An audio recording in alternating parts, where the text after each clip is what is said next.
This morning, for a couple minutes, we're going to talk about 3 flowers and 4 chaplains. 3 flowers and 4 chaplains.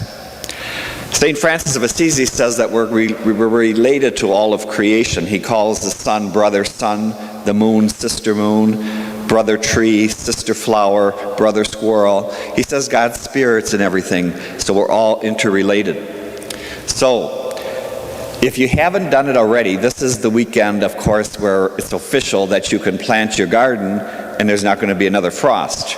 Yeah, right. But anyway, planting is co-creating with God. You're playing in the mud with God.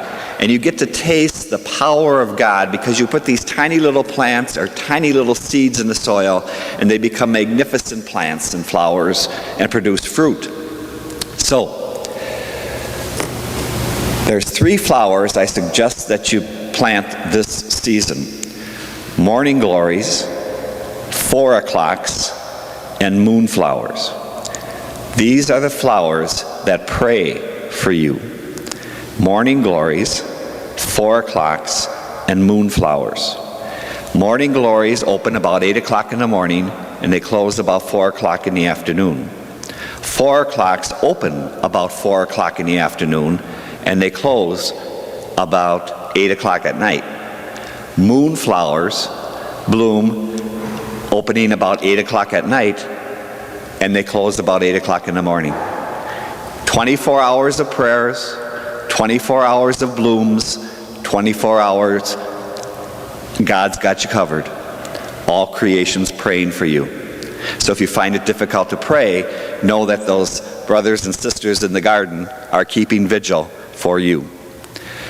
Morning glories, 4 o'clocks, moonflowers.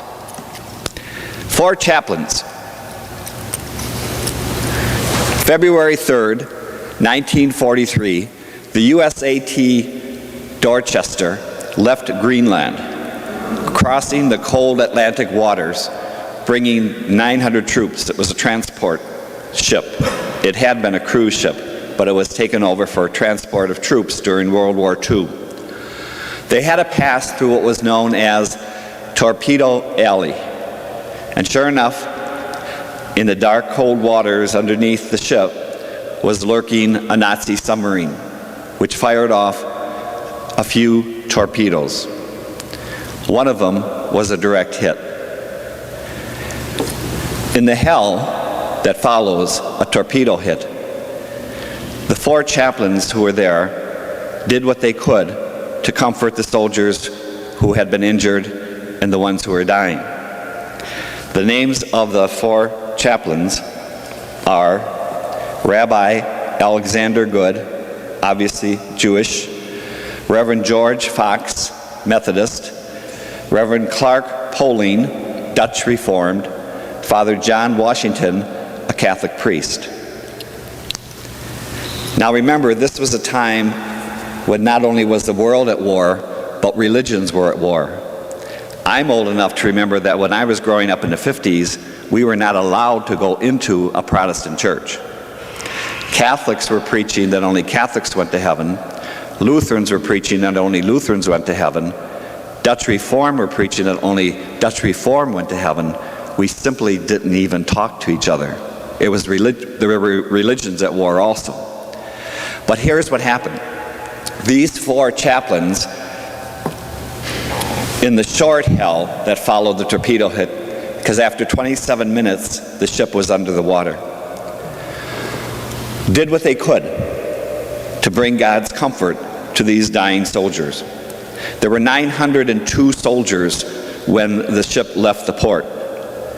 678 died. The rest of the survivors witnessed this as the ship was sinking. The 4 chaplains took off their own life jackets and gave them to soldiers who had no life jackets. Then the 4 chaplains linked their arms together and formed a circle. A circle, of course, is an ancient symbol of God. No beginning, no end, and everyone's included in God's love. And they sang songs as the ship was sinking. The songs that the survivors remember went something like this. First it was in Jewish, Hebrew.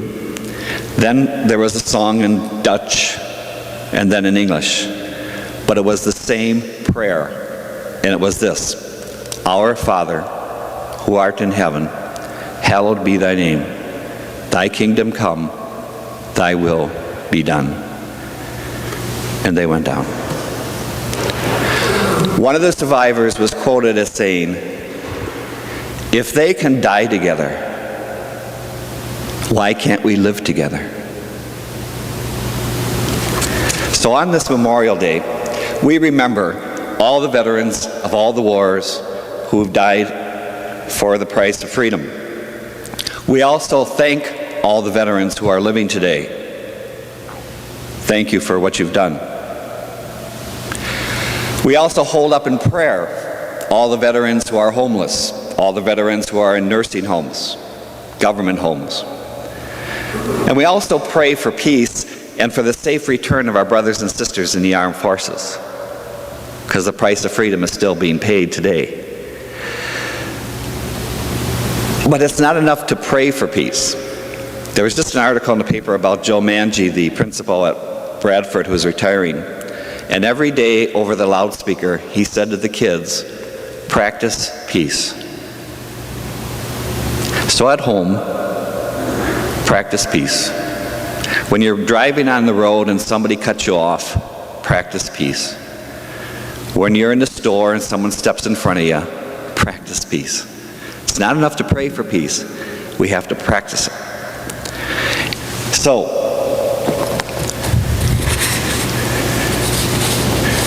we hold up in prayer then all the people that we miss, because Memorial Day has been extended to remember all the people that we miss, our loved ones, and the promise that God keeps his promises. After winter comes spring, after death comes eternal life.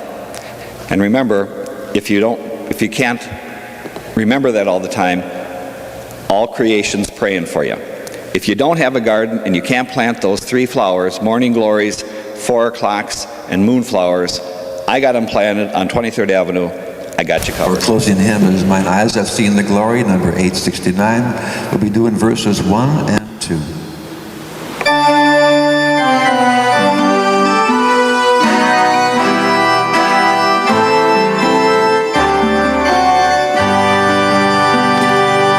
Mine eyes have seen the glory of the coming of the Lord. He is trampling out the vintage where the grapes of wrath are stored. He has loosed the fateful lightning of his terrible swift sword. His truth is marching on. Glory, glory, hallelujah. Glory, glory, hallelujah. Glory, glory, hallelujah. His truth is marching on. I have seen him in the watchfires of 100 circling camps. They have builded him an altar in the evening dews and damps. I can read the righteous sentence by the dim and flaring lamps. His